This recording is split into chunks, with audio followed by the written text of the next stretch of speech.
ever get that feeling like somebody's watching you?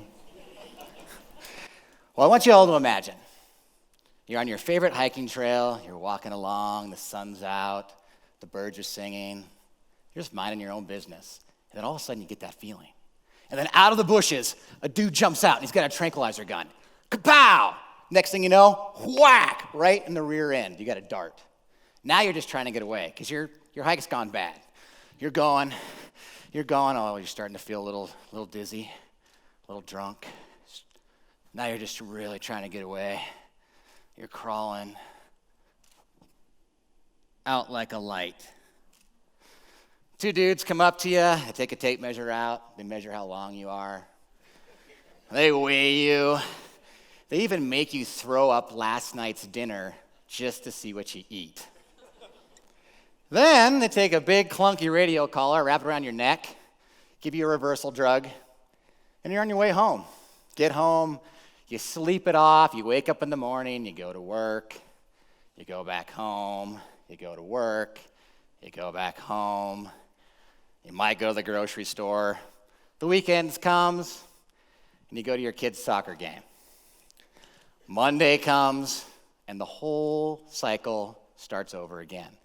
And there's some dude back in an office monitoring your every move, graphing it on a map. And while that might be kind of interesting to some people, it really doesn't say much about you as an individual or your personality. It doesn't say much about you as a friend, a parent. It doesn't say anything about your sense of humor. But this is the general way that we usually view wildlife. And there's a danger when it comes to wildlife management in anthropomorphizing animals. But I also believe that there's a danger in not recognizing them as individuals. We often look at animals as a group or a species, and then we'll label or judge that species just by one individual's bad action. And let me give you an example of what I mean. Front page of the paper reads, grizzly bear mauls hiker, great white shark eats a surfer. And these are rare behaviors by these animals. Though the headlines sensationalize these behaviors, strike fear in our hearts, and that's the way we perceive each of those species. And that's not fair. That's not even kind of fair. I mean, what if every human in here was judged by the horrific actions of Adolf Hitler? Now let's look at it in an animal that we know, a dog. We invite dogs into our house.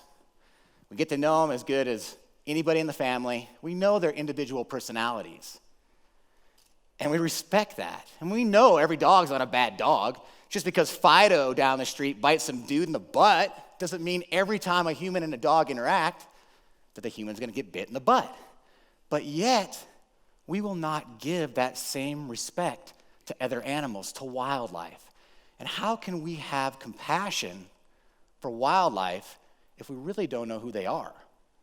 And worse yet, why in the heck would we want to protect something that we're afraid of?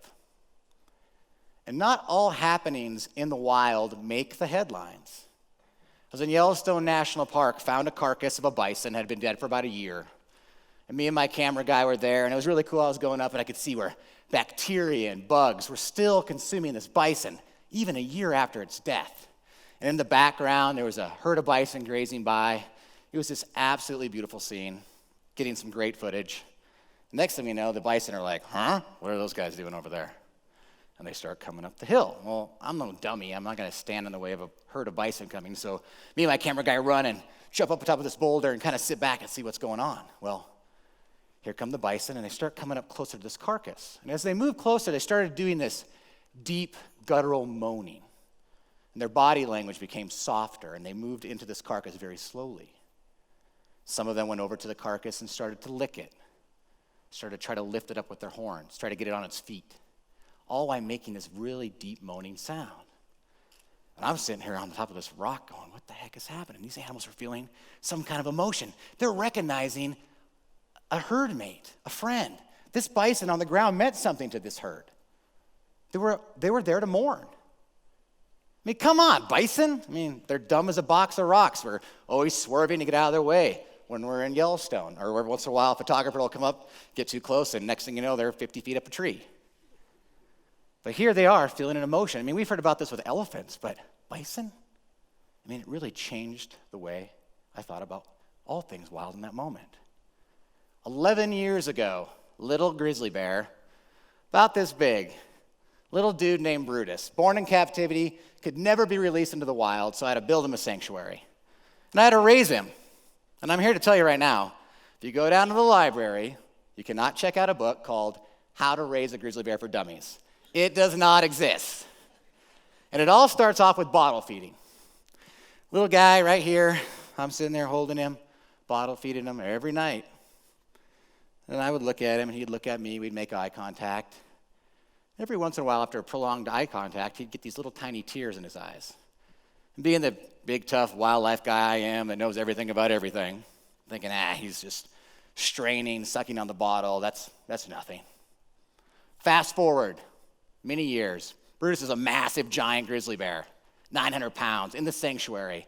And he does this thing where he'll go over in the corner, find a good place, shade, use his grizzly bear claws and his big hump and dig a deep hole, and then he'll get in it. And he'll lay, and he'll put his leg up like this. Oh, you've all seen that. You're on the couch, after dinner.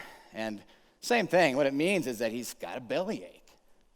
And I recognize that he's got a bellyache, so I go over to my big buddy, and I go over and give him a belly rub, and he's loving it. Takes his big giant paw and kind of cups me in, and now he's holding me like I used to hold him when he was a cub. And we just have that same long, prolonged eye contact. And the next thing I know, I see the same tears in his eyes. And that moment struck me so hard. It changed me as a human so deeply. If Brutus can feel that way, then why not all bears? Or mountain lions, or moose to some level. I mean, it added this new dimension and value to all things wild, to all animals. And here I am, learning it from an animal who will never, ever have the opportunity to be wild and free. I mean, that gift of the soul of a grizzly bear that Brutus gave me, that glimpse into his heart, changed me. It's made me the biggest hypocrite on the entire planet. And here I am, standing before you. My own heart is now a cage. My own morality paces back and forth. Is this right? Is this wrong? Is this right? Is this wrong? There's so many discoveries left out in the wild world. We look to the stars and we wonder, what's out there? We look to the bottom of the ocean and wonder what's in its depths. But right here next to us, in the hearts and the minds of the souls that we share this planet with, there is an infinite frontier, a beautiful frontier. And that frontier is yet to be discovered, and it exists on the inside. And we all know that nature is absolutely gorgeous on the outside. But now is the time for all of us to open up our own hearts and minds, to find that value and that beauty of nature on the inside, and then we must treat it accordingly. Thanks.